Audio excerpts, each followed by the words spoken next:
Hi friends, good morning.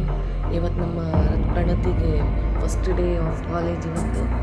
So ready ಆಗಿಬಿಡ್ತಾಳೆ, ಬೇಗ ಹೋಗಬೇಕು, 7 ಗಂಟೆಗೆ ಕಾಲೇಜು.